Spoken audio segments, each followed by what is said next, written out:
Gonon de Moulian, je suis médecin assistant spécialiste au centre d'évaluation et de traitement de la douleur du CHU de Montpellier.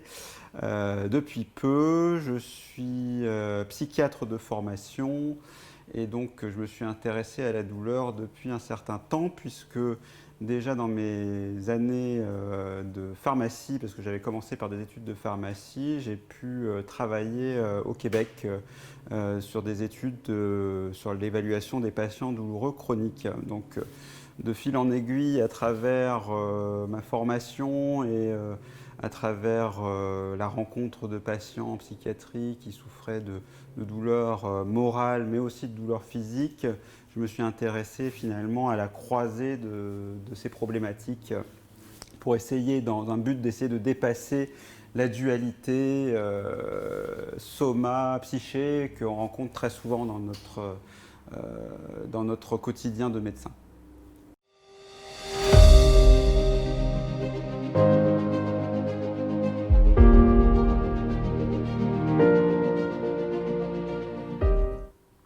Alors, pour moi, la place des INM est fondamentale dans la prise en charge de la douleur chronique.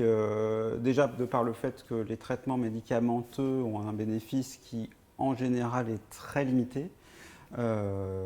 D'ailleurs, les études nous le montrent et nous aident à traiter, en général, les comorbidités des douleurs chroniques.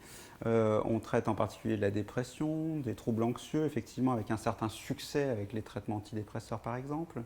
On peut traiter les douleurs neuropathiques avec des antiépileptiques, mais dans le champ de la douleur chronique, globalement, on se heurte souvent à des échecs des traitements médicamenteux et donc la place des INM est fondamentale dans la prise en charge globale des patients.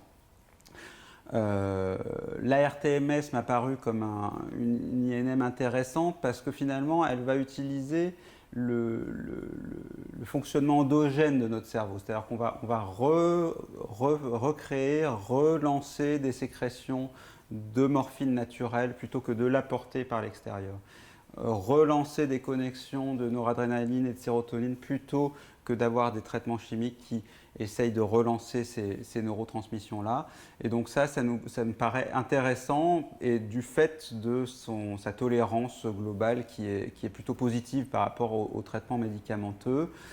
Ça permet bien sûr dans le cadre d'une prise en charge globale, synergique des patients douloureux chroniques, ça peut apporter quand même au panel quelque chose en plus à nos patients.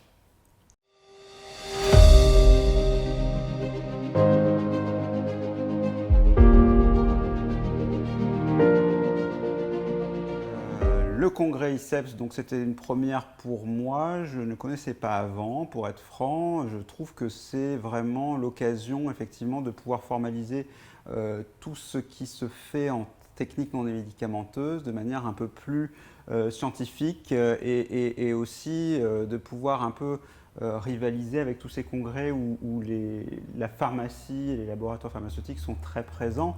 Donc là, c'est vrai que ça me paraît fondamental de continuer ce travail et d'améliorer nos techniques d'évaluation de ces thérapies non médicamenteuses.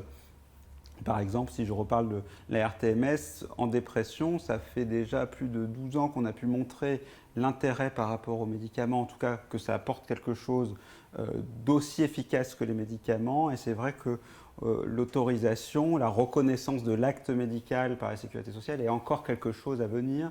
Et ça fait des années qu'on essaye de le montrer malgré des études. Donc, je pense que des congrès comme celui-là sont fondamentaux pour pouvoir avancer dans la reconnaissance des thérapies non médicamenteuses en général.